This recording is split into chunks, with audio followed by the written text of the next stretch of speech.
All right, we are live, guys. Hello, everybody. Welcome to Footy Abroad. We are here coming to you live from three of your favorites. We've got Blue Abroad, we've got Saints TV, we've got a fresh face with us tonight. We have Adrian from the Debrief. Hello, sir. Thank you, Terry. It's been a long time. I got the seal of approval from my wife at approximately 5:40 this evening, and I was doing cartwheels, my friend, because I think you've asked me to come on 5 or 6 times, kids permitting. It just hasn't happened, and my face resembled the face of Jake Batone after the news of Naz the other day, yesterday. That's how excited I was to come on here. But in all seriousness, I love your work. I've got big boots to fill because, of course, Swoop and Pommy are typically on this show. So a shout out to those two great men. I love the work that you do. I'm a bit of an old traditionalist, more of a podcast guy, not a streaming guy. But I think what you guys have put together on this show in particular is A grade. So it's a privilege to be here, Terry. And it's been a long time. Mate, thank you. It's great to have you here. It's Tuesday, the 19th of August, 2025. You know what, Jake? Fuck it. Straight to you, mate. What do you want me to say? You don't need to say a thing, mate. Just let everyone look at you. And it was the breath, the first 3 seconds. And I'm sure everyone who's watching this has watched your video. And if you haven't, you must. It was just your first breath of like the video, like you're actually making it. Can you please take us through everything that happened? Look, I'll say from the top, I'm probably one of the rare Sainers that really thought this was going to happen. It was going to get done. We were going to sign him on. Everyone had their doubts, especially after Friday night when he gave an interview, and that was ultimate panic stations from the Saints faithful. I'm sure you guys have seen it. All of the the body language experts were coming out, analyzing the words that he said, where his eyes were looking when he said them. Why didn't he say this? Why didn't he just pull the contract out from his shorts and sign it on camera? That's what people were saying. I was saying, you just gotta stick tough. It's gonna happen. It takes time. These things take time. And I was filming a video about Naz, finishing it up, talking about how I was bullish about it, how Joey was bullish, all the signs that were pointing against it. There was as many signs pointing for it, but a lot of people just pick and choose which ones depending on their emotions to focus on. And got a couple of texts straight away, and then the phone blew up, and then I just ran around the house for a little bit, chucked on Freed from Desire to on repeat for a little bit, and then tried to settle myself to do that video, I guess. Just hit record and jumped on and let rip and just gave my thoughts. It's monumental. Like, I think it's probably going to be very hard for some fan bases to understand what the importance is of this signature for this fan base and for the future, not just him.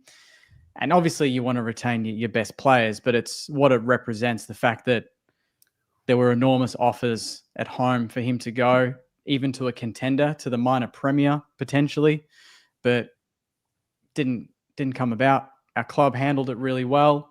It's hard enough doing it, but it's hard enough when there's so much outside noise, so much false noise as well, trying to destabilize a football club, because that can seep in. But I thought we handled it really well. And I don't care that it's only 2 years. I love that there's pressure for him to back himself in, to have a big 2 years, but also for the footy club to deliver now and to continue building around him with the players we've got, but then also no doubt players that want to come in and, by all reports, players that want to play with him.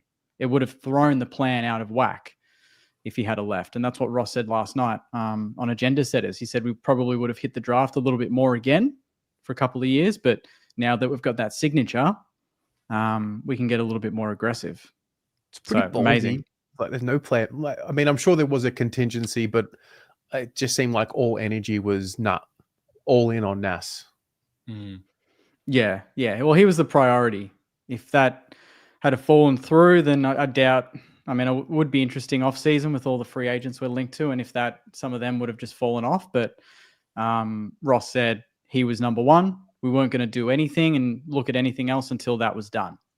And his agent spoke on the radio earlier today, Ben Williams, and he said his parents never met with the South Australian clubs, Naz obviously, and he did, just to do the due diligence and to see what they had to offer. But when he had it all on the table, he loves the club and he loves playing with his teammates, and he didn't see himself building anything anywhere else. So 2 years is great. It's on big money, but that is the market. That is football. You pay your best players, and we can get criticized for offering a lot of money to certain other players, but you got to pay top dollar to keep top players, and he's one of them.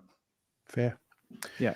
Adrian, you obviously watching this from the outside looking in like me, given you're a D's man. What did you think was going to happen? I thought he was gone, to be honest. And I was upset for Sainers because I've said this to Jake many times. I love him. He's such a fun player to watch. He clearly torched Melbourne in that comeback, which St Kilda supporters will hang over us forever. So that's nice. But he's a hell of a player. And I think the thing I like the most about it is I want to see players at some of the smaller clubs. And again, I support a club that's, somewhere in the middle or even just above the top 4, top 5, 6 clubs in terms of stature. Like I know where Melbourne sit in the pantheon of clubs. And like, I think I likened it to what happened with Cozzy for us. We thought he was going to go. All the talk was that he was leaning towards going back to WA. It's such a pressure release valve. I couldn't agree more with Jake.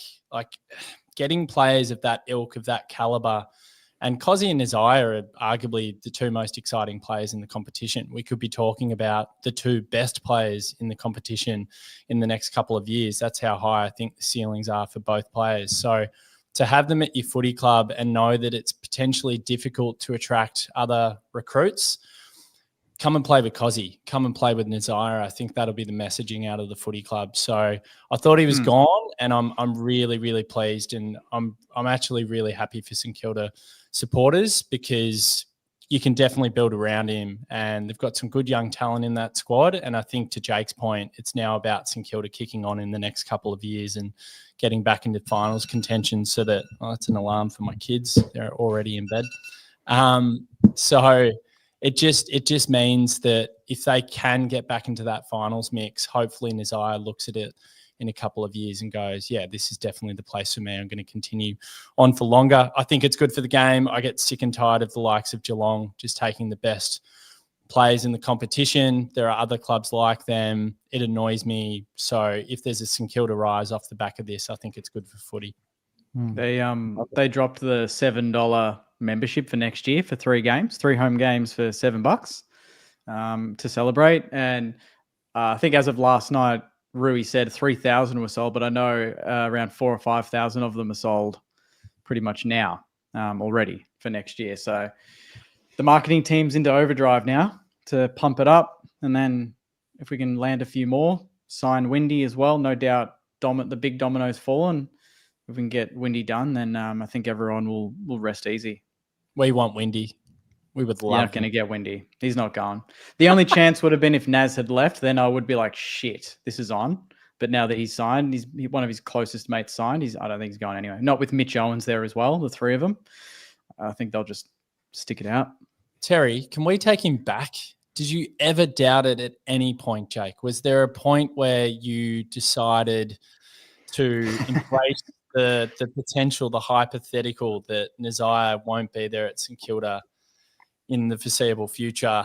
He leaves the football club. Did you ever take your brain to that place? And if you did, what was the rationale? How would you have gotten through that knowing how much he means to the supporters? Did you ever doubt it?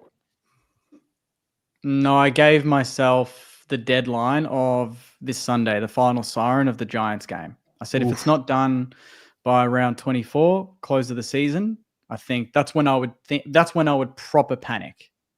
Yep, there we go. And it's good to see you, Pommy. You're not on talking about the salary cap, so I appreciate you taking the night off.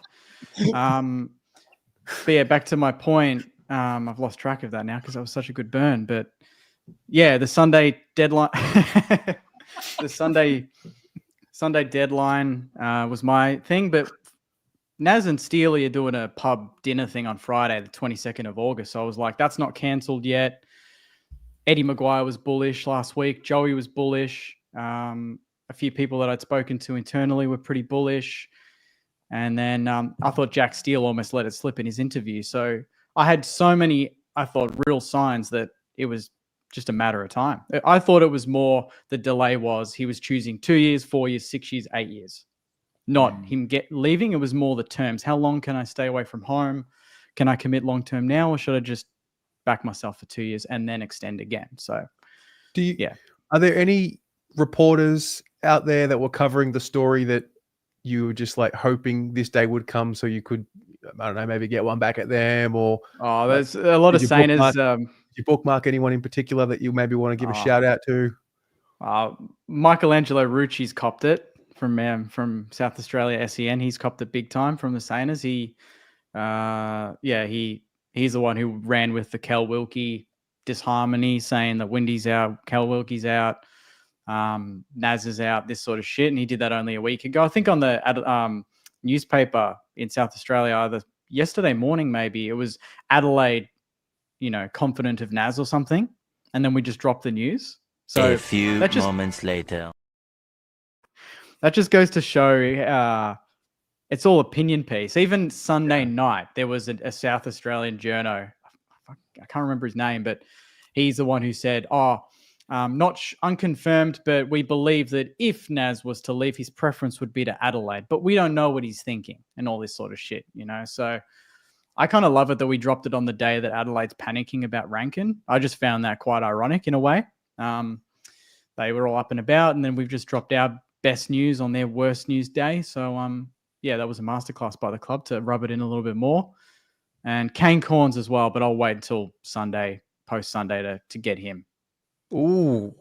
I want the ladder confirmed. It's technically confirmed. We're not going to finish bottom 4, but I just want it to be absolute and see where Port finish. And now that we've signed Naz, I've got the Infinity Stone gauntlet of wins there against him. So we'll see what he says. He sat next to Ross last night on the gender setters and didn't ask him any hard questions, despite him. I was going to say, very upset. 10 of those 10 questions that he would have asked when he ate up every word that Ross was saying, smiling, nodding, didn't talk the whole show.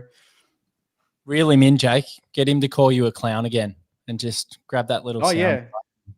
If he doesn't want to come on, my podcast, I'll go on your podcast. I'll go on yours, Caney. I'll go on Friday, Caney. I'm not even calling Kano. Candy Kane.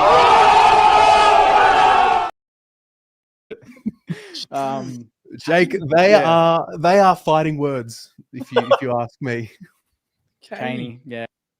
Get him, Jake. Just get him. Get David King, if you're watching, mate, DM me. I'll sneak on SEN when Kane's not looking, and I'll get on air without prepping, just straight away. Yeah, right. Jeez, Jake. I've got a contact in there. I could get you on there, Jake. Do it, mate. What's their show again? Friday? Don't know. Don't listen. Don't care. Oh, speaking of fighting words, bloody hell. Don't care. Couldn't care less. Got better things to do. I'm here to tell you right now, we don't care. Let me tell you, we don't care. I'm here to tell you. Yeah, do it again. I don't care. This is great. This is great. This is a proper show now. I love this. Yeah. Who else is in the gun? Who else is in the gun? Who's in the gun? Who's in the gun? Terry? Oh, there's so many. There's a lot. It's Tom always Morris. Tom Morris says some kind of okay things, but then he says some really stupid things. So he's kind of hovering there. John Ralph sometimes goes off. Fireball, that's the one. There you go. Yeah, so there's a couple there, but Sainers, they've got the receipts. I've seen them on Twitter, tagging him in everything, checking on Rucci to see if he's all right. He hasn't said anything since the news. The Port Big Footy board. The Port Big Footy board.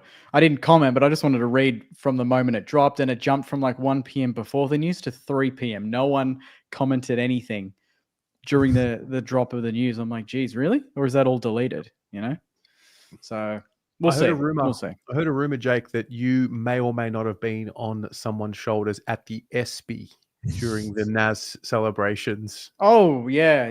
Actually, we must be the only footy club that are just like, I just love that this is so important for us in our history that we went, like, they organized a little last minute Nas party at the ESPY. So I did the podcast last night in Collingwood, and then I drove to the ESPY and had a few wines there, and they just had the Nas highlights on repeat for like 2 hours. The amount of times I saw the same goal was outrageous, but it was still awesome every single time. So was it the kick after the siren, Jake?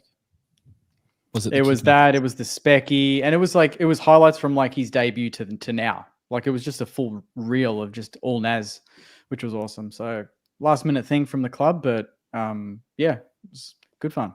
Cool. Good. Yeah, I love it. All right. Well, Adrian, why don't you know what? How about this? I mean, we know who you are. A lot of people know who you are, but I think there might be a few people that haven't met you because this is the first time you've been on this show. You're a pretty deep worker in this industry. Can you give us a bit of a rundown for those who have never seen you? Like, what do you do? Like, 'cause you're building something quite interesting here in this space. What do? I do podcasts. So Okay. I've been podcasting for coming up on 10 years. So I started out in soccer podcasting. I did a soccer show called Daily Football Show. Did that for 4 years from 2015 to 2019. Went over to Russia, went to the World Cup, did a coverage over there for the Socceroos. That was batshit. Russia was berserk. Incredible experience. So I did that for 4 years, and then I started the Debrief podcast, Melbourne independent football podcast. Got a year in. The club tried to do a takeover after the first year, which was interesting. So a bit of bad blood between myself and the club for probably 3 years, and then Gary Perk got involved and built a bridge for us, and we all got over it. But yeah, vehemently independent, kind of always have been. Worked at Australian Radio Network for 3.5 years, and then at the moment working with Will Schofield's mob. So we built the Victorian arm of Backchat Studios. So for anyone that's seen Backchat, it's predominantly Perth focused, Freo, West Coast. They do cricket, bit of UFC. That's pretty much it. And then there's a range of other podcasts in their network. There's a 4-wheel drive show that does really well. There's a golf show. They're starting a wine show, which would be interesting. So, Jake, we've got to get you on, mate. I'm absolutely keen on that. Yeah. Yeah. So that's going to be launching soon. They're doing a business podcast. And then myself here in Victoria, we're just setting up to do a range of different shows as well. So we've got Jake in at our studios. He referenced Collingwood before, so set up a space there. We've got Swoopy doing some content out of our space. We've got Pies Nation in there, the Debrief being myself and my crew, the Sash, which is another fan podcast, and then we're starting some shows with some celebrities. So we just recently started a golf show with Pete Hellier, Damien Fleming, and Limo, which is going well. And there's a cricket show in the works. There's a fishing show in the works. We're doing an interior design show, which is different for someone like me. But really enjoying that one, to be honest. And the big thing, Terry, is I want to grow a footy fan network with you guys. So Blue Abroad, Swoop, yourself, Jake, Debrief, all the ones that I mentioned. True Footy as well. Jesse, a shout out to him. Marnie at Kanga TV as well. Trying to bring everyone under the one roof, trying to replicate what they've done in the UK with the Premier League, with the overlap and Sky Sports. We want to do a similar thing. So for anyone who's thinking, who the hell is this bloke? Hopefully you see myself, Jake, Terry, Swoop, and all of us even more next year in 2026, because currently building a big roadmap for that and a rollout back end of this year into next year where we can all collaborate and do content and put it on a platform that'll hopefully get us more ears and more eyeballs. And yeah, there's some private conversations happening with some of the mainstream operators as well, some of the networks, to get you guys placed on there so that Caney and Jake can have their stoush. Because wouldn't that be theatre? Oh, So, yeah, mate, that's me. all I want. It's all I want to see. Jake and Kane have a debate. I like this one. Richard B. Flat. He goes, you should do a podcast about podcasting. That's good. That's good. Yeah, that would work. I like Jake. That's pod good. about a pod. But yeah, that's what I do. I'm just a podcast man. I'm just building shit. But I'm a big D's fan, and I'm long suffering, and I'm pretty depressed at the moment about my footy club. Yeah. Give us what was the So what happened on the weekend is I guess the first question, and how are you going as you see out the end of the year? How am I going personally? I'm over it. I'm super over it. It's been a long year. It's funny jumping on here. St Kilda have given us some genuine torture this year, like genuine. So we started 0-5. I'll give you the summation. 0-5. It was an absolute shit show. We were nowhere. And then we just went on this weird run. And I remember you texting me, Terry, going, what the hell? The D's are back. Everyone thought the D's were back. And then we'd won 5 out of 6. We'd pumped Sydney by 50-odd points, albeit they had a lot of players missing. And then we went up to the Northern Territory. We kicked 7-21. St Kilda beat us, and it just started the rot. We regressed, lost another 5 in a row. Then we beat North at the G. No offense to North, but wasn't much of a win. And then St Kilda and the famous comeback victory against us was just the icing on the cake. If anything, the only silver lining was it just meant that Goody's position, in my mind, and 95% of Melbourne supporters' minds, was untenable at that point. Most supporters wanted him gone before that last quarter played out. And that was just the nail in the coffin. And it's been a tough year, Terry. It's been a really tough year. I think we've overestimated our list.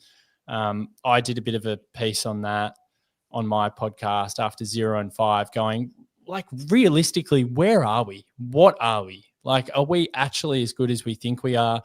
We're definitely not. We've had a lot of champions from 21 who have regressed.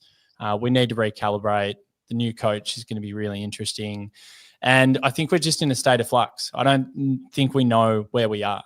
Are we a team that can bounce back and get into finals next year? Or are we a team that just has to accept reality that we're at least 2-3 years off? We do a reset, we do a mini rebuild, that gets communicated to the supporters, and we've just got to be patient. I honestly don't know where we're at. Wow. Are you Buckley in, Buckley out? I'm Buckley in, and I think I'm Buckley in purely off the basis of high training standards. Too many players have cut corners. We've had too many issues off the field, personal issues, cultural problems, all those types of things. So I think a hard taskmaster like Nathan will drill a lot of discipline into this group. So that's why I like him from that perspective. And then the other thing, which I think is dead simple, he hasn't won a flag. And as a 36-year-old who watched the Voss, Hurd, Buckley era, those 3 vaunted champions, Buckley I thought was the best of the bunch of them. I thought he was an incredible footballer, and he never got there. Won a Norm Smith, but never got there. And then, of course, a miracle play against West Coast and a freak goal from the boundary line under the most monumental pressure is the difference between him not being a premiership coach or not. So unfinished business, and I feel like he's learned a lot since he's gone on the other side of the fence, and he's a media pundit and a commentator. And if anyone's ever seen his interview on the Imperfects podcast, it's incredible. He opens up so much and just admits that probably one of the things he got wrong in his coaching across the board was just the fact that he didn't like players cutting corners, or he couldn't speak to the younger players because he was a little bit out of touch with them. And he said it's something that he's been working on a lot since he's got out of footy. And to hear him say he's got a burning desire to coach again at senior level, I'm about it. And also the other thing as well, how many other good options are out there that are experienced? Not many.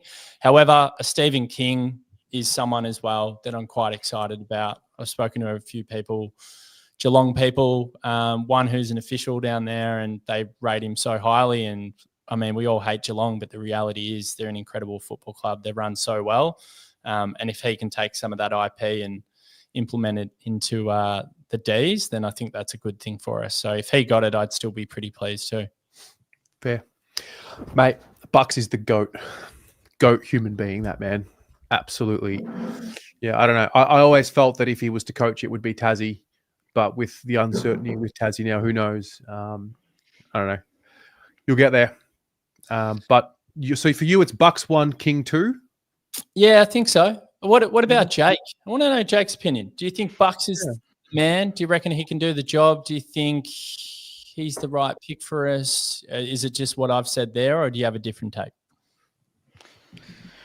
No, I can see the benefits there for sure. Kind of in a weird way reminds me, obviously, I think Ross was probably the better coach, but in the same, I guess the same story of being so close to some flags, then goes into the media, is able to handle the media. I think that's a underrated skill set for a modern day coach, is to be able to handle the media and talk to the media.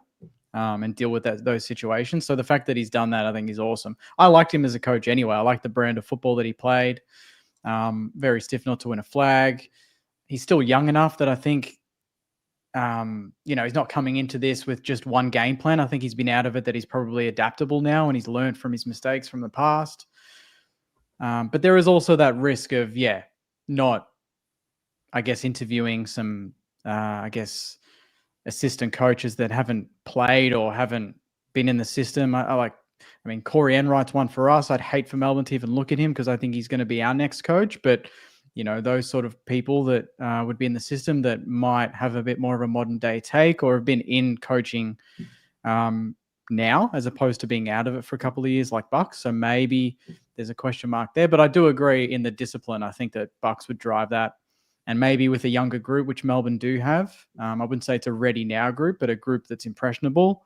I think having someone to look up to, like a Buckley, as a player, but as a mentor, I think that would be huge. So I think that'd be a good get. Obviously, I think it's the obvious get, which isn't always the best option, but I do agree there's not many out there that have coached, that have that level of understanding. So unless you go for a untried, Buckley's probably the best tried at the moment available. Just quickly on that, it's funny thinking about sliding doors. Adam Uze, I think, would have been the perfect handover option for Melbourne.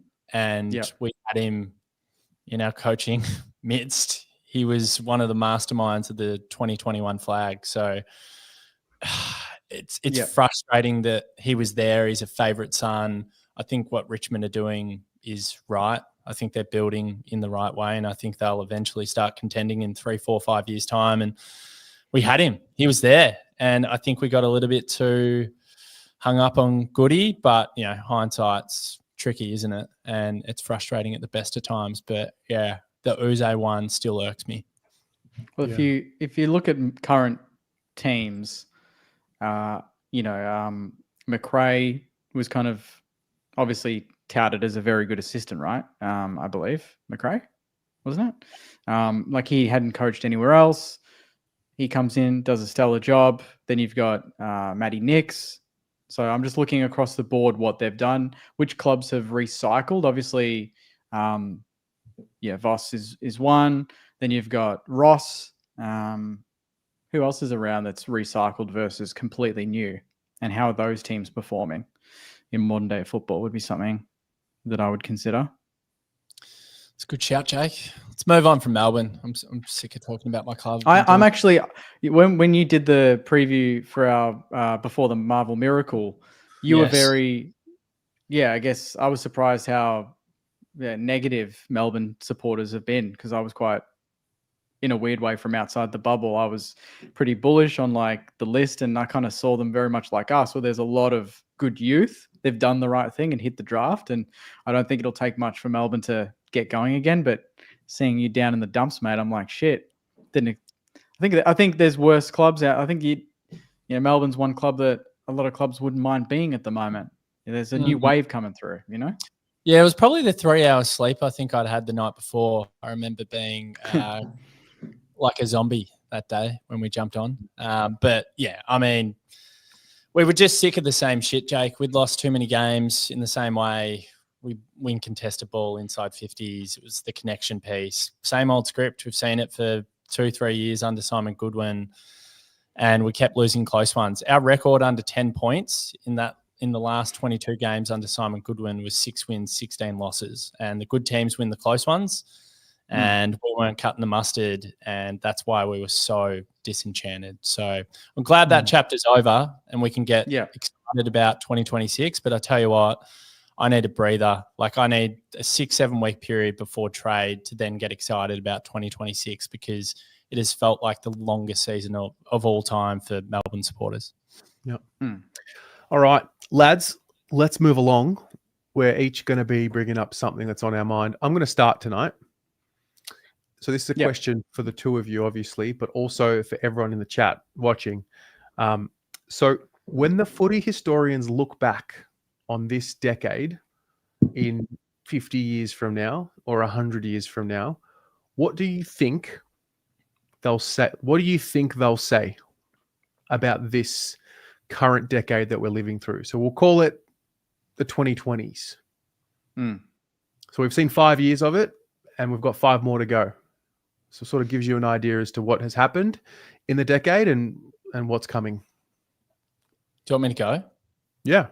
Okay. It'll be the decade where they lost the most hardcore supporters. It'll be the decade where a lot of people left the game. Really? And That's a good call. Yeah. Yeah, I think they're absolutely ruining it. Now, I don't think it's the three of us sitting on this link up right now talking footy that'll walk away from the game.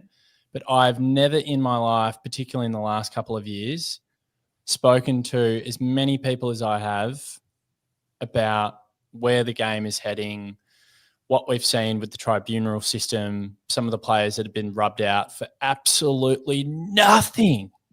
Hip and shoulders, traditional hip and shoulders. It actually gets me really angry, to be honest.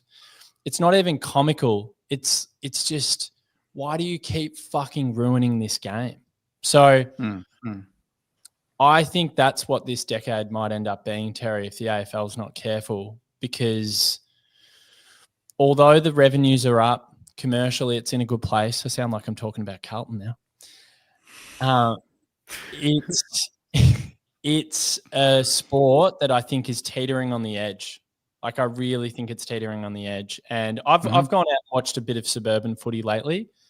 It's so refreshing. It's free-flowing. Blokes are cracking in, hip and shoulders.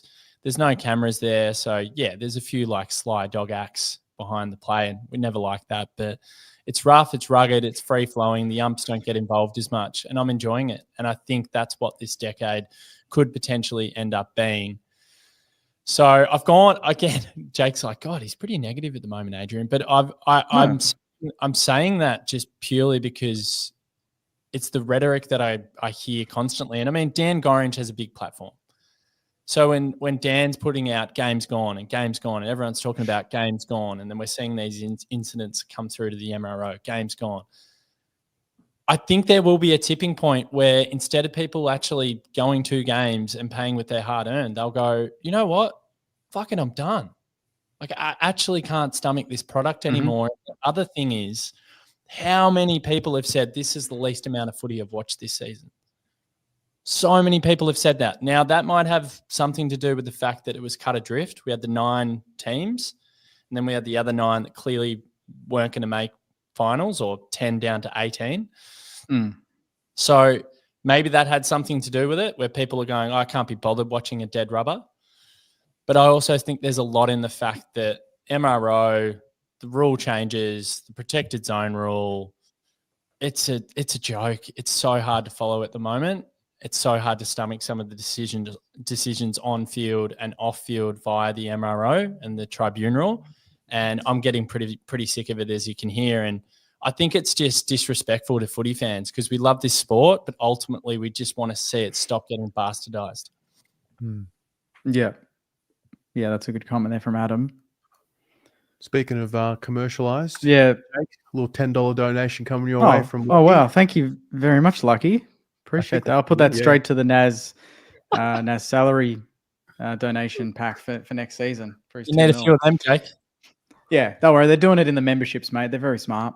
Yeah, I agree with everything Adrian said there. The only thing that came to mind for me is I think like the first 5 years, I think is where Adrian's going. I reckon the next 5 years beyond that is going to be very much about expansion, especially if Tassie come in, but then also another team potentially, but how that affects every current team at the moment in terms of how they handle the salary cap, because we know that's going to be affected, how they handle draft picks because of the concessions that we've seen with Gold Coast, with GWS, and obviously Tassie when they come in, and the preparation, even starting right now in terms of trading future picks and all that sort of thing. So I'm a bit worried about, like, we can't really say what's going to happen when the likes of Tassie come in and poach a bunch of guns from other clubs. You know,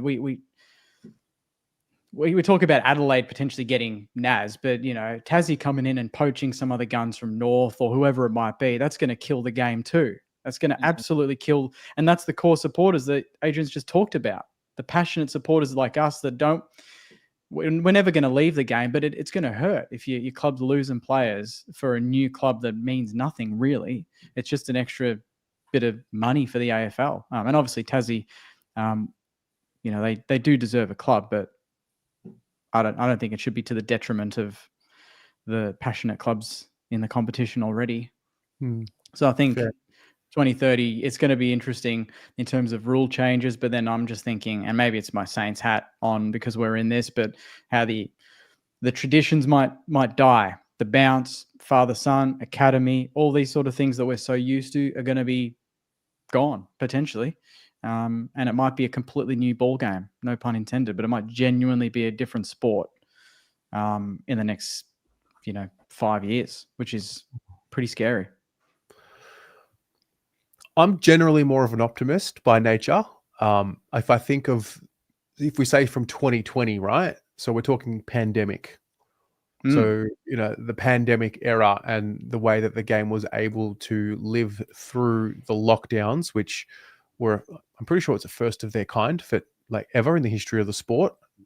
And how the game, I just can't help but feel like there was some sort of a trade-off with government and the league when that all happened, because and maybe it was just a coincidence with the sign of times and the rise of where we are as society. I mean, we're at this point now where we're ready or not ready, but we're seeing it. We are now using the game to help adjudicate not only the game but behavior of people, fans, players, what you should say, what you shouldn't say, what's right, what's wrong. I think that sort of, I mean, I don't know if it was like this before I was born, but I think in the 2020s especially, we've seen the rise of the game being using its platform to promote more than just the game.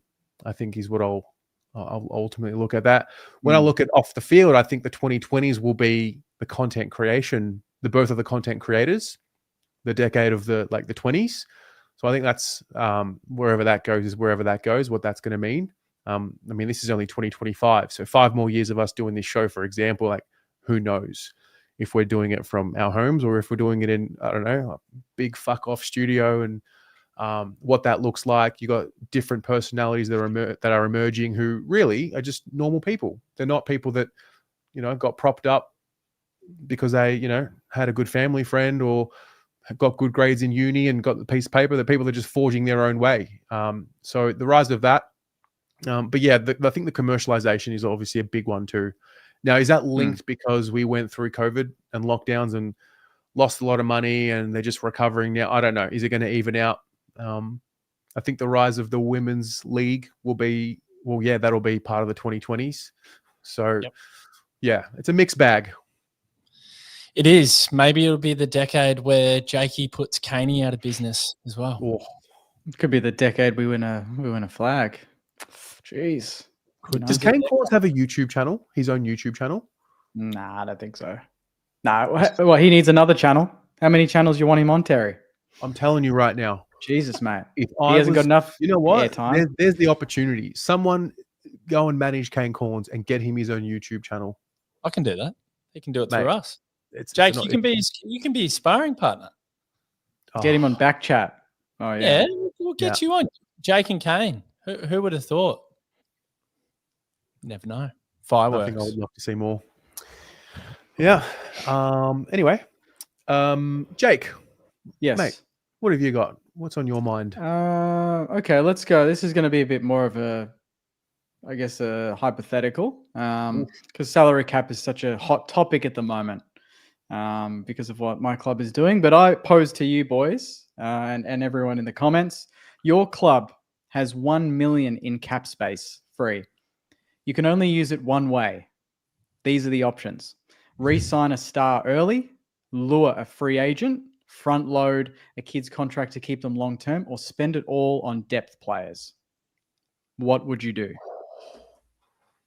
If you were list manager right now, you had that money, you looked at your lists, and you're Front like, load. what do I do? Front load a the- star? Yeah, with a young kid, a star. Yeah, Harvey Who? Langford. Harvey Langford, that's not a bad one. True. Lock him away. Yeah, lock him away. clubs- He yep. is the one. He's the one that Melbourne need to build around. He's the only one in last year's draft that I'm kind of annoyed. Like we could have gotten if we pushed up or we finished lower on the ladder, because he was one we were looking at, and Sid Draper, but we got Travalia and Taru, but Langford's absolutely the one. I'm like, shit, he would have been nice. Oh, Got a good one there. freak. Yeah, and we know. Yeah. And it's one small positive. It's a silver lining to come out of this season. So that's what I'd do. Terry? Two $500,000 players that play 22 games or 23 games are available and are good enough to play in any team, but they're sort of little gems. No household names, but think of like Jamie Cripps types who were not superstars, at their best, but job doers and reliable. I'd want two of them. No one currently on the list that you would put some money to? Well, I or- mean, Sam Walsh is out of contract next year. Yeah. I'm a believer in Sam Walsh, so I guess you could get that done before we have the De Koning situation 2.0 next year, and where's he going to go and out of contract. I mean, the offer to De Koning, I wouldn't up it personally. I just don't think it's good for Carlton to go anything more than what we've already offered. That's just the state of where we're at personally. So there's that. Yeah. Maybe a little bit more for Jack Silvani. Maybe. Yeah, I was going to say, I was waiting for his name to come up with Yeah. all the links. What's the current offer from Carlton to him? Don't know, Do to be you know? honest. It's sort of here or there. You hear things from differing parties, but apparently it's a 3 or 4 year deal. The way it's been reported is that it's the same money elsewhere. I don't believe that to be true. I think the Carlton offer is a little less than what, for example, the Collingwood offer is when it comes to money and salary. Okay. But yeah, Nice. What would I do? maybe he'll be a What would Saint. You reckon J Sauce will be a Saint? Mate, it's a destination club. It depends if he can work with Aaliyah. It depends on that situation, mate. Would you Depends take if Sauce over Aaliyah or Aaliyah over Sauce? Ooh, how old's J Sauce? He's 27 or 26? 28. Oh, okay. And Aaliyah's 23. Aaliyah, come on, Jake. I would probably take Aaliyah. Yeah, I probably would. I think if we were closer to a flag, if we were if we were closer to a flag, the whole back line that we're going to be building and the rest of our team is that 22 to 25 range. I don't see the logic in getting someone that's beyond that just yet. That's almost the same age as Cal Wilkie. I don't see the point. We need to be building with the demographic that is going to be contending in 3 or 4 years time. And JSOS might not be part of that. It might be just one of those things we get. By the time we're contending, he's already beyond his point. And then we're looking for a fill-in again, and we're thinking, shit, we should have got the younger bloke to develop. So I think back the development in, get the kid in, and see what he's got. So that's what I would do there. But Nas has only got two. You got to prove yourself to Nas in 2 years' time. If there's no contending, wait, actually, yeah. But you also still want to be prepared, even if Nas leaves. You still want to have enough in terms of the list build to dip back into the draft, go for another free agent, and then go again, and not worry Okay. about just the 2 years, Yeah. if that makes sense. So you want to Yeah. be building in 2 years, but if he goes, we don't want to be in a position where we've invested just for 2 years and now we have to rewrite everything again, right? So that's Yeah. yeah. Can we take a step back and talk about that point on Nas? Because Which everyone's point? talking, well, just the fact that it's great for footy. He stays at St Kilda. He's loyal. He's knocked back some big offers, but it's 2 years. Yeah. Does that not shit you a little bit as well, Jake? Like, it's great that he's committed, but just the reality that it's only 2 years. Do you think, well, hang on, if you're really that committed, something double that amount, a 4-year, a 5-year, would have made more sense from a loyalty standpoint? Just the very idea that he could still leave after another 2 years at the footy club. Does that not sit in the pit of your stomach and go, you know what, we're all like glorifying it and thanks for staying, but I think it's a good meet in the middle for the club and the player, to be honest. I think it's backing the club to build something within that time frame, but also he's backing himself to potentially get even better, and then his next pay get even more or extend for a further 4 or 5 years. I think Ben Williams, his agent, said he's locking in the 2, and if all things go well, he will re-sign on a longer term deal. So I can imagine the Saints would have put to him all types of offers, and maybe there's a trigger in there. Maybe it's 2 plus something else on top of that if he hits certain marks, and we hit certain marks as a footy club. But I think the long-term deals are great in certain situations, but I want that pressure. I'm happy to have that pressure. I think, we're a club that needs it, just needs to have that fire lit a little bit. So, it all starts now pretty much in the next couple of months. So I'm happy with 2. I mean, look, if it was a 10-year deal, yes, we'd be freaking out and absolutely loving it. But to be honest, he could still leave anytime he wanted. So it's not really a big change for me. what if after 2 years? What if he leaves after 2? What do you then? Then clearly we haven't done enough. We're not good enough to retain a player of his level. And Ross has said that if you're good enough, to be at the end of the 2, where do you think you need to be as a club to have him sign on again and believe? It's tough to put an absolute on it, but I think it'd be nice to, all things going well and we retain everyone I think we will, and we pick up everyone I think we will, and we get a fit Max King and a fit Mateus for the full season, which we didn't get this season, then I'd love to be challenging for the 8 next year, and then 27 I'd love to be expecting to make finals and be not a contender, but be a team that's beating some of these top teams, which we've not done this season. The other thing as well, you had no choice. If you wanted to just do 2, it's Nas. Well, sign him and figure it. It's like, I'm just thinking on the fly now. It's like, just sign him out and figure out the rest. Go and get some great recruits in. Go and build a list that can contend again. Just make sure that after that 24-month period, you're just in this imperious position to actually threaten. Like, just get it done 100%. and then figure out the rest. I've done a full circle there. And Ross has signed until 2027 as well. It's before Tassie comes in potentially. So I think a lot links to that point. You're not going to. I don't think it's smart to sign a 10-year deal if your head coach that you love, is only there for another 2 years, and you're not quite sure what the plan is. So I think it works well on all fronts. Gives the club time to sort their shit out, and it gives him time to just continue to play footy and back himself in. So it's a big I've got no 2 problem. years for your club, Jake. It's huge. Yeah, I know. I love it.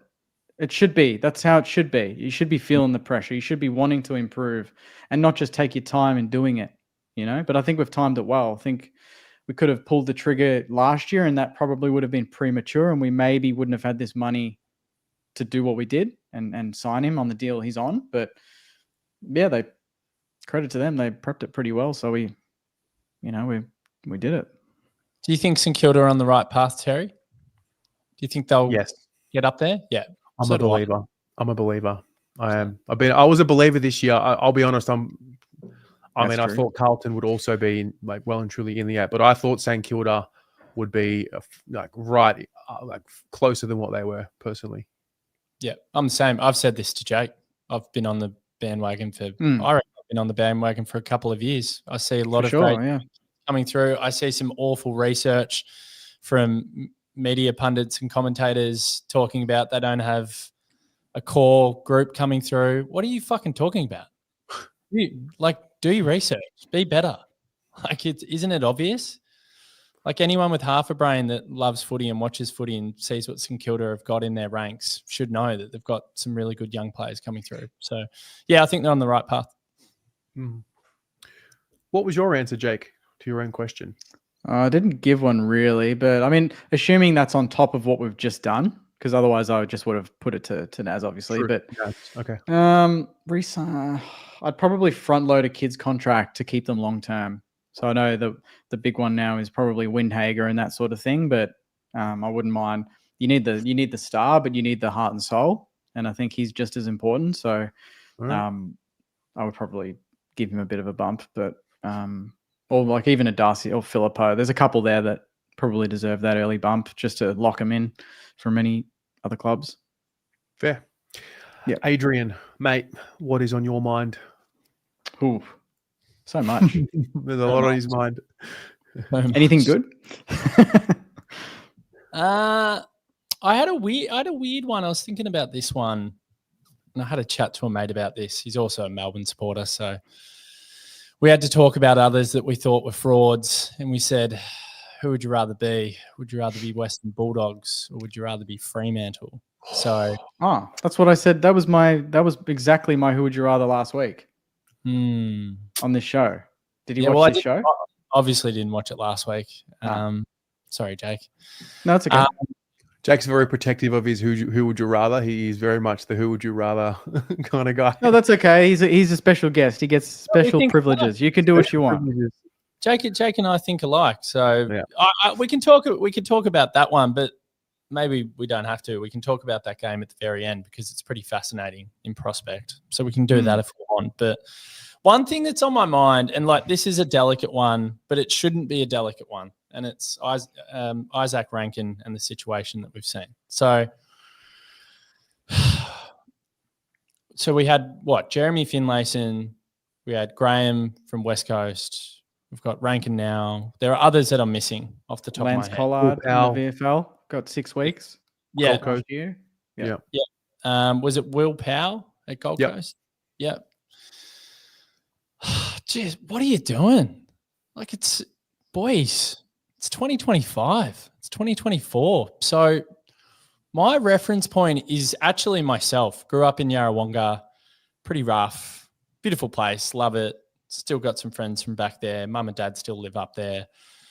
But yeah, it was a little bit backwards and yes, got sent down to school in Melbourne at the age of 14, 15, a more educated system. You start to learn to assimilate with different types of people. And some of the language that probably came out of my mouth as like a teenager or a child that was homophobic was terrible. Like, and I think back on it and I'm just like, I can't believe we spoke like that.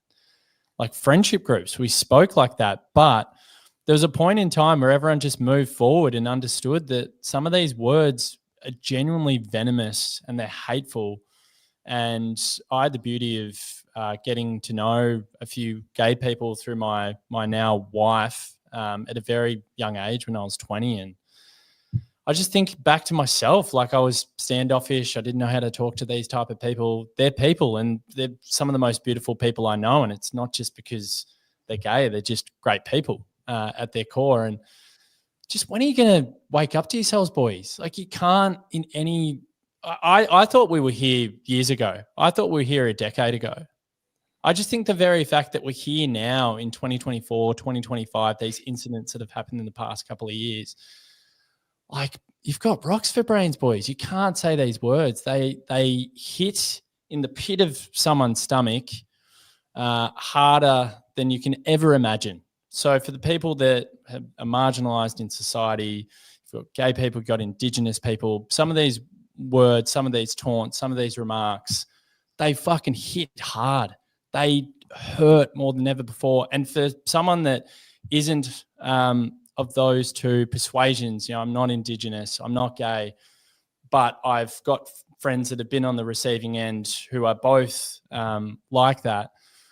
It's just it's abhorrent, it's ignorant, it's immature, it's childish. It's just got to go. And I just couldn't believe that we're still here witnessing a situation like we did on Saturday night, and then it goes through the AFL integrity unit. And boys, just do better. Wake up. Like, I thought we had arrived. I thought we'd educated as an industry, and the AFL, to Terry's point before, is very important in terms of being a platform and the messaging that comes out and all of these different societal issues.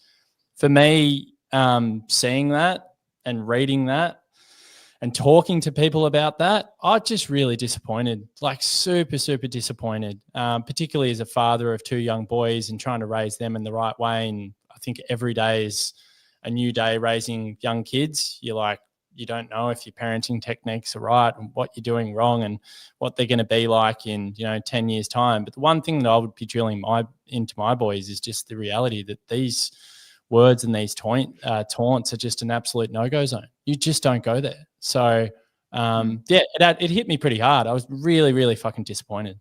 Yeah. Well, I found this article that came out as you were talking earlier, because the actual sanction hasn't been handed down yet. Like, we're all kind of waiting. And apparently there's been a delay, and I just saw this article that was posted not long ago, right? And it's basically that Adelaide have launched a multifaceted defense to keep Isaac Rankine's season alive, with the Crows citing an escalating war of words with Collingwood's Dan Houston. So basically what's happened here is the Herald Sun's confirmed that part of the Crows' submission to the AFL is that Rankine felt triggered by the comment on Saturday night after Houston received a 5-week ban for concussing him with a high bump last August. It ended Houston's Port Adelaide career as he moved to the Pies, and as part of the back and forth against Collingwood on Saturday night that included sparring both ways, Houston made comments referencing that incident. So they're not like Adelaide saying that they don't condone Rankine's comment and accept that he's to blame for using the F word on Saturday night. But that's, I don't know, giving a little bit more context to the situation. So, yeah, Adrian, I kind of relate to you a little bit. So I would have used it on the basketball court when I was early teenager. Just for sure, I would have said the word. Absolutely. More so just to get under the skin of someone. You cross that line, all's fair in love and war, that sort of thing. Also, when you're a youngster, like when you're really young, you try and say something super outrageous just for the sake of just testing, the words that you've learned, right? But like you kind of learn and you grow out of it. And I think in this case, it's just so clear what the penalty is. Like it's fair, like maybe not fair enough, but when Finlayson happened, it was one of the first few. But where we are right now, so where we were on Friday night or Saturday night when they were playing, it was just so clear what the penalty was if you use the word. So like you've just cost potentially your team so much, all because he got lost in the moment, whatever, heat of the battle, lost his head and said it. I don't think he would have been saying it with a fully conscious mind. And that's, maybe I'm playing devil's advocate, because when you're on that sporting field, you go to places. When you're ultra competitive, you go to places. And I'm not condoning what he said. There has to be a consequence for the action. And I just think we're going to keep doing this until it stops. And they're just going to have to keep spinning. It's terrible. Is the context important though? Like with Houston triggering him, is that actually important in this case? It shouldn't even be used as an excuse. It should just be you said it and that's it, right? I think you don't need to know what was said to him. Yeah, I think it paints Adelaide a bit worse in my view. But Adelaide's a bit different, a bit more behind, I think. Like they're kind of, in a way, correct me if I'm wrong, I think Adelaide's a little bit more 15 years ago than today. I don't know. Yeah, I'm not sure. Yeah. I don't know. I've witnessed this firsthand. I had a mate who got racially abused on a soccer field when I was playing Sunday League all of 13, 14 years ago, and we decided to walk off the pitch. I've never seen my friend, who's a pretty placid operator, even on the sports field himself, be so distraught, so upset. Like even weeks after it, he wasn't the same. And then I had a situation where a gay friend, someone used the F word on him while he was out at a pub, and similar situation, just distraught behind them, beside themselves and almost somewhat inconsolable. Like, these words hurt. So the sticks and stones things that I've seen on Twitter, and Twitter is one of the worst places that you can go to, really, when you're thinking about footy demographics. Yeah, there's a lot of bogans on there. It's the same fucking goatee with the speed dealer glasses. It's the same look. It's the crazy. same type. Like, I'm sorry. Like, if you're of that persuasion of that nature, like, whatever, you're never going to educate those people. My problem with this is just the amount of education that AFL footballers have. Yeah. Not only at their fingertips, it is constant. They're doing so much work out in the community with minorities. They're doing so much work to be well-rounded individuals and humans. They are put on a pedestal. They are model citizens, and this stuff continues to happen. Like, it's really, really disheartening. It's really disappointing, and they've just got to do better. And there are no excuses. And if Adelaide have tried to temper this, well, I've said on my podcast a few times, Adelaide is one of the few experiences that I've had at the footy at Adelaide Oval where I felt genuinely worried about my safety. So I'll just leave you with that. I can agree with that. Absolutely.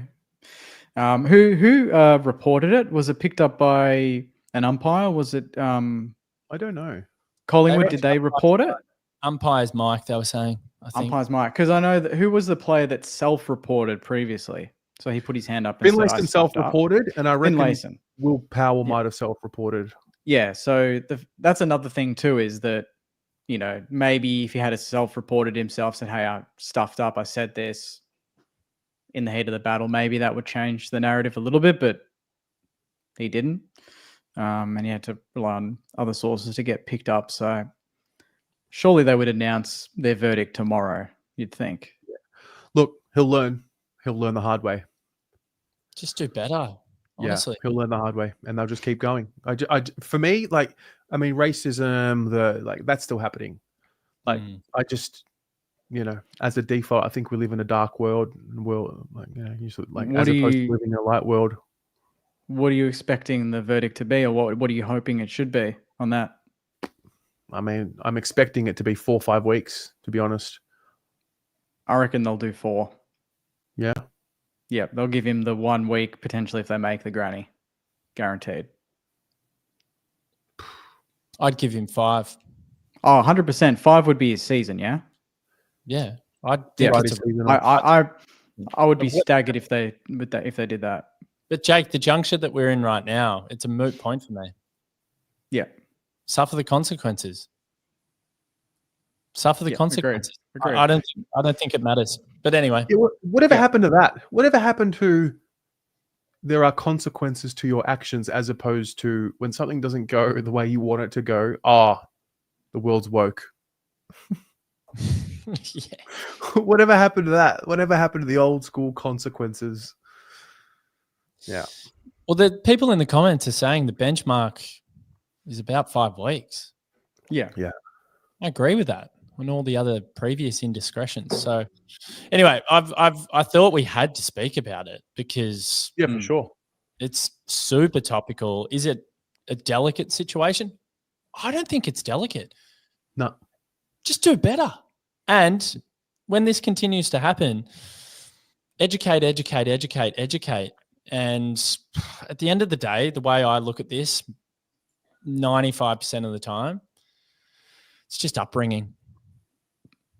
Yeah. It's just upbringing. Now, I don't know his parents, so no disrespect, but like for me, it typically comes back to upbringing and childhood and school.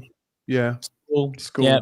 But you know what? Having said that, I mean, you sort of touched on it there, Adrian, like where you grew up with the Yarrawonga. I grew up around an environment where we would say some of the stupidest things. Oh, yeah. It's no excuse. I mean, I grew up watching my biological father beat the shit out of my mum. Doesn't mean like I'm going to do it and say, oh, well, my dad did it. Like that's where I totally get your point. And I agree with you that environment doesn't help, but we just live in this world where everyone's got an excuse. You know? Yeah, there's no accountability. That's all gone. Yeah. Shout out to Swoop as well. I loved his video and I thought it was awesome what he put out there and the way that he summed it up. I thought it was brilliant. So, yeah. That's the education we need. They're the platforms, right? Swoop's got a big community. So getting messages out there like that, potentially fence sitters or people that don't think that way, that's a good thing. Yeah. All right. Adrian, you're new to this show, but mate, there's a lot of things I love doing on this show, but there's nothing I love doing more than a good old fashioned ladder predictor. Ladder predictor. Go lower than 14. Oh, mate. Oh, hang on. Let's get out. Yeah. All right. There's nothing I love more than a ladder predictor. I can't explain it. It just gives me joy. And now that it's the last round of the year, we might actually go all the way and just predict what happens for the rest of the year, lads. And there's 3 of us, so there's no even vote. We're going to have a clear vote for each game. Yeah, true. Is Zach Merritt back this week? Is it his 250th? Yes. Go on, Jake. I dare you. I dare you. I'm tipping Essendon. Can I just want to point out something. This might be the longest. This might be the longest that we haven't spoken about the Blues on a show. And you know what? No wonder I was enjoying myself tonight. I've tried, mate. I've tried to, Well, actually, I have to say, I loved that halfway through the last quarter in our WhatsApp group, Pommy had to be a smart ass and toot his own horn and say, I might be getting my lock of the week right, eyeballs. And I said nothing. And then my lock of the week came true. And you know who my lock of the week was, Terry? It was the Blues. Your Blue Baggers, exactly. And I locked them in for the Port game 2-3 weeks ago. I said exactly what was going to happen, and it happened. So Whaley has landed several of those inside low kicks.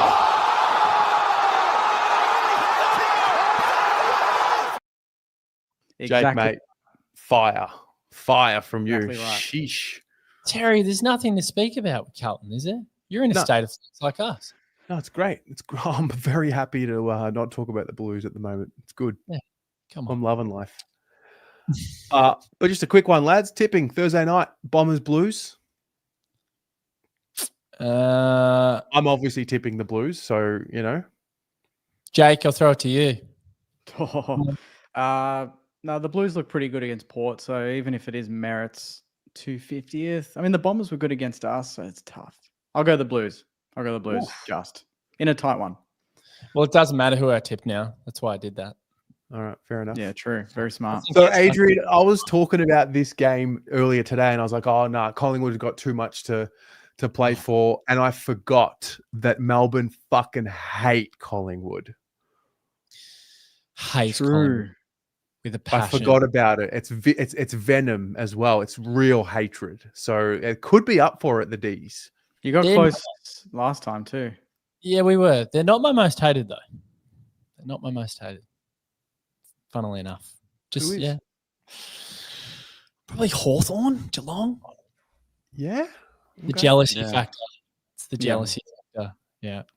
Sydney's another one, but that's a cousin thing. Our cousins are arrogant Sydney fans, and there's a lot of tense moments between my mum and my uncle, her baby brother. Crazy. So Sydney's like a weird one for our family. But I certainly don't hate your clubs, boys. Will we get the chocolates? No. Adrian, I've just got to say, my dad's just flicked me a text and he said, I really like Adrian. Tell him. So there you go. Shout out from Vincenzo. He loves you. Papa. Yeah. The big dog himself. He is the Godfather is approved. Adrian on Footy Abroad. I've got a checklist here, Jake, and one of the things on my checklist to determine success of this show is will I get the seal of approval from Vincenzo? And you got it, Matt. Cross that one off. Sadly, he is a Collingwood supporter, but no, he loves this. He's more probably a Sainer, to be honest. But he's all right. Well, I can't give you much hope, boys. I think Melbourne have mentally checked out. The performance against Hawthorn was a schmozzle. It was a non-event, really. I think Max Gorn was the only one who could probably walk off the field with his head held high. I can't see us winning this game of footy. I would love us to get a bit of revenge for 2017 when they beat us with the VFL side and knocked us out of finals, and I ended up crying in a nightclub the night after during the West Coast and Adelaide game. Literally crying in a nightclub. Get a grip, mate. That was me last night. I get you. It was depressing. Yeah, but you were crying tears of joy, Jake. So, yeah, I can't see us doing a revenge job on them, and I will be there, and I'm having a little do at the studio with all the debrief crew, getting on the beers, and just going to enjoy ourselves and drown our sorrows because it's been a shocker in 2025. But Collingwood will win. Fair. I'll tip the pies. Yeah. Also, I'm going to put this link later, but wait, maybe I'll put it in the private chat so Jake, you can share it too. Guys, when you leave, sure. Before you leave, just go and subscribe to the debrief. You're going to do it eventually, so you may as well just do it now. Yeah, come and get depressed with this. Yeah. You'll love it. That's great. I will say I'll tell you a guilty pleasure. I have enjoyed watching the two of you after losses as well because it makes me feel like I'm not the only one sitting here pouring. I know you bastards watch fan cams when we lose, and it's good to be able to watch that and know that there's people, that also feel. I think the only fan cams I've genuinely watched is the post port the Friday night. That was a big one. I watched that one. That was tough. That was tough viewing. No, I love watching footy fans feel it because we all feel it. Oh yeah, but don't do it in the car, Adrian, mate. I saw you do one in the car, and I'm like, mate, be careful there. Be careful. You're stomping on some ground there, buddy. Wow, signs Nas and marks his territory. No, do you know what's really, really funny about that? So I went across the park, Fitzroy Gardens, and I normally do them, and I'm doing this because of you, Jake. I'm always mimicking you. I'm looking for your dad's approval, all these things. I just trying to channel my life through your lens.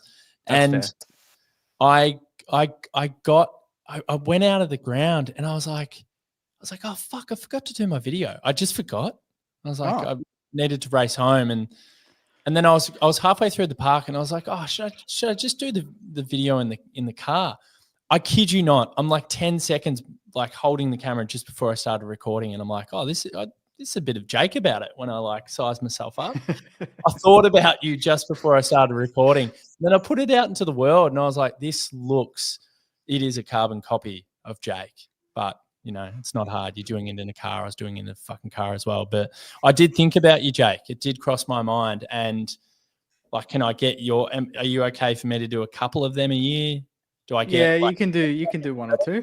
Yeah. So how many credits do I get? Do I get 3 credits or what do I get? Yeah, we'll go 3. Okay. Wait, 3 credits. But you can't do it. You can't do it after a future post, win against the Saints. That's off the table. Oh, I'm gonna Saints games off the table. Cut your car key and break into your car and do it from your car. And parade. That's what I'm gonna do. Imagine recording, side by side in the passenger seat and the driver's seat. Yeah, that'd be hilarious. Here's everyone. Look at him. That'd be good. But you've got the wood over us, mate. Unfortunately, so we'll move on. Port, Gold Coast, Adelaide Oval. Ooh, that's going to be that's Ken's last game. And Travis Boak. Travis Boak. Yeah, okay. And the end of the game. The Suns stuffed last week against the Giants. Big chance there for them. They'll be worried about this one, but they've also got the Bombers game, so they're making finals either way. I would imagine, despite. I'm going to go gut. I'm going to go gut. So this is where I lose footy tipping comps. I typically finish 3rd or 4th because I don't go gut enough, and I won't tip like Hawthorn or Geelong or Sydney and the teams I hate, which is stupid. I'm going to go gut. I reckon Port win. Wow. I think Port win. There's so much on the line. There is a lot on the line for them. Ken, they do love him, but Boakie's bigger than Ken, in my opinion. That's an all-time great. This might be disrespectful to Pendles because he's like an all-time legend of the AFL. Boakes, he's not in that echelon. I understand that, but very, very good player, exceptional player. So favorite son. I think Port too. Yeah, I got a weird feeling. I think that's an AFL dream because it puts more eyeballs on the Gold Coast Essendon game the following Wednesday. I think that's what the AFL would want in a sort of business perspective. North Melbourne, Adelaide at Marvel Stadium. Is this just a simple Crows game? Yeah. Yeah. Yeah. I'll do that. God, Richmond, Geelong. Anything here that could happen? Probably not. Stinker. Yeah. Two You reckon? stinkers. Yeah, look at these stinkers. North This Melbourne, is Saturday. Adelaide. Richmond, Geelong. Geez, make sure you get out and about, people, on Saturday. Yeah. Don't be There's watching no them. footy. There's no footy to watch, is there? Don't watch any Not of on that these. day. Look at that. Also And on then West Saturday, Coast Sydney. Shout out to the Two Guys One Cup podcast, Charlie Clausen and Will Anderson. They're actually doing their end of season show on the Saturday, 5 p.m. So I don't know if anyone here listens to that podcast. Great podcast. Great stuff. St Kilda fan and a Doggies fan. It's a great concept. Two Guys One Cup. I love it. I've seen it many a time. Yep. Sydney West Coast at Optus. Who cares? Yep. Yeah. Is that fair? Who cares? Oh, Now big game. Giants by 50. Sorry, Jake. 50? Yeah, I just think you guys will just be like, fuck it, we signed Naz. You're still at the SB. You're still sinking beers. Nah. Your mind will be elsewhere, I think. Where's this echo? I can hear myself. Yeah, same. I hear it. Is that you, Adrian? I hope not. I don't think so. Hearing echoes, boys. Just happened. I reckon it's linked to Terry's screen share. Okay. Can we get rid? Or can we? No? Or can we plow on? Can we? We can plow on. We can Does anyone have a tab open? No. What do you mean? It just happened. I can't hear an echo. So Jake, I'm tripping. Come on, boys. It can't be me, can it? We deal with echoes in podcasts. Can be. All right. I'm gonna go. Are we tip on Giants? Yes, easily. Sorry, Okay. Bulldogs Freo. Oh, Definitely. It's not only when I speak. Me too. West Coast and Freo. West Coast and Freo. Why am I saying West Coast and Freo? I've lost my mind. Western Bulldogs and Fremantle. I think everyone thinks that Western Bulldogs is a fait accompli, right? Yeah. No? Jakey. I love you, Naz. I love you. I can't hear an echo. It's plow on to the end, boys. This is what the best in the business do. They deal with whatever's thrown at them. And if you've got an echo in your ears, you just got to get on with it. This is resilient. I can handle the echo. It's our people watching. Although the people it sounds like it's better. It's not better. I'm tipping Freo. All right, let's just wrap it so then they don't have to hear the echo. Sorry to the people. Dogs. Adrian? Dogs, but it'll be closer than people think. 10 points. All right. Brisbane, Hawthorn.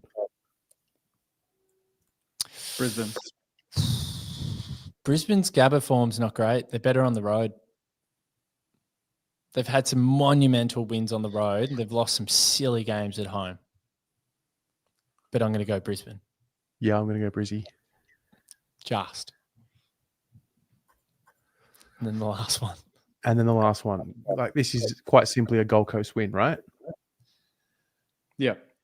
By 146 points. Ben King will kick 10. It'll be... That could come into the equation. Okay. Yeah. Party time. Oh, wow. What am I doing? What have I done here? Obviously. I've been doing these every day. You're the one opening up tabs, mate. Let it predict. All right. Adelaide, Collingwood, finals week 1, no ranking. Adelaide. Yep. Adelaide. Still. Oh, I mean, no, I tip Collingwood, but all right, Adelaide. GWS Hawthorn. This would be at NG, I believe. GWS. Yeah, same. Jake? Yeah, Giants, yep. Dogs, Suns, first final in club history. This will be at Marvel? MCG? It'll be MCG. MCG. Because there's no other game. There's no other game that round. Look at the fixtures. Well, they're going to do it at the G. Yeah. None of those are at the G. Oh, Geelong Brisbane will be, actually. True. I'll stagger it. Yeah. Yeah. Gold Coast. I'll go Dogs. I think Dogs.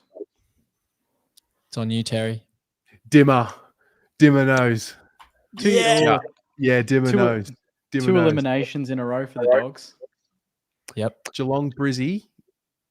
Chris Scott will have an absolute meltdown, but it'll be at the MCG. Oh, God. I think Brisbane. Same. Yep. Brisbane. Yep. Okay. Collingwood, GWS, MCG. It's obvious who we want to say. Giants. Why are you asking us this, Terry? I would tip Collingwood here. No, I'll tip Giants. I'm going to tip Giants. I think Giants can win the thing. Okay. Geelong Gold Coast. Oh, this will be a real meltdown from Chris Scott. 80-point win to Geelong. Thumping. One of those like quintessential semi-finals. Those like nothing games. Blowout. Yeah. Adelaide Geelong, Adelaide Oval preliminary final. Oh God, I'm going to go Geelong. Adelaide. I think Adelaide shit the bed at the final hurdle. I think so too. When it's all said and done. Yeah, Geelong experience. And then at Adelaide Oval for real? Yep. Nah. Then there's a rematch. Giants were up by 41 in the semi-final last year against the Lions and lost. They played this one at the Gabba. Brisbane. Yeah. Just. Jake, Brisbane? Yeah, my grand final tip is Brisbane Adelaide from months ago, so I'm sticking to that. Okay. If it was Brisbane Geelong, who would you go? I've got Brisbane back to back. I would go Brisbane if it's Geelong, and if it's Adelaide, I'd go Adelaide. Oh. Yeah. Okay. There you go. I think Brisbane are winning the flag. I think they've got gears. I think that third quarter against Fremantle. I think the last quarter against Collingwood, albeit Collingwood not in form at the moment. I just think they've got gears. They've got gears that no one else has. And they've done it. Oh. Where'd this echo come from? I honestly can't figure it out. Just blame me. Blame me. I'm first time I've been on. Just say it's Adrian's fault. Everyone can just shit. Do you want me to mute? Mute him. Let's see. Do it. Why? I want to see. Oh, it was him. Oh! It was the rookie. It was the rookie. No way. It was. It was. It couldn't have been the experience. Got him. It wasn't as bad as it was, Guy, because he muted himself. It was me. Maybe I was here to sabotage. Maybe that was on my checklist. I crossed that one off. That's brilliant. I was here to sabotage. Sorry about that. Don't know why.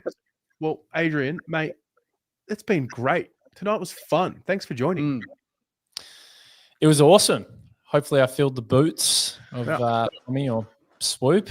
I just love what you do, boys. And I kind of hate footy at the moment just because I'm going through it with Melbourne. It's been the longest, hardest year that I've done of the podcast. It's a lot of time and effort. Got a 3-year-old and a just one-year-old. So it's hectic in our household. So I'm going through it, but I'm excited to get a week's break and just watch the finals, carefree. None of our teams are in it. And if I'm lucky enough, I might get a call back. But I think after Echo Gate, maybe that chance has fallen through. No, we'll have you back. Awesome. Got my vote. Sure, I guess we will. Yeah, we'll see you another time. I think Jake's cutter said Giants by 50 in what is a dead rubber for them. Mate, don't worry about that game. Who cares? Yeah. Hey, we could be doing this show in a studio one day. Who knows? I think we will be. I think we will be. I think the footy gods tell me that is a distinct possibility. Yeah. Yeah. Did I someone agree. did a journo put that out on Twitter? Can you confirm? Oof. Who said that? Caney. Was it Caney? Is Caney the one that you go after the most on your show? I don't go after anyone. I just retaliate. I just retaliate. Oh. Who do you think you are retaliating the most against? This year would be Kane, Damo. Caney. Kane and Damo, probably. Caney and Damo. Damie and Caney. Yeah. Damo's in the gun on our show a bit. But it's his little Morris. What's the article he does every week on the AFL website? This is that, then that's that. If and then or whatever, if and when or whatever it's called. He hates us. He's got it in for us. Yeah. Yeah. We think the same, Jake. It's hard being our club sometimes. We don't. I like having a small club supporter on this show. It's actually a nice change. Usually it's Collingwood, Carlton, and then they're like, oh, what's St Kilda up to for 2 minutes? And then we're like, oh, well. That is fucking garbage. Nah, I know. We know all about St Kilda. How quick he jumped on that. Fucking garbage from you. Yeah. And Jake. Reeled in. Oh, mate. Jake's on fire. I like that. Oh, yeah, we've got to band together, Jake. Us smaller clubs. Nice. We've got to band together. The premierships mean more at smaller clubs, Terry. They mean more. Clearly. Jake would know, but they mean more. They will mean more when they get one. And, I mean, 1995 for Carlton. We won a Perth in flag. Fucking hell. Sad. Anyway.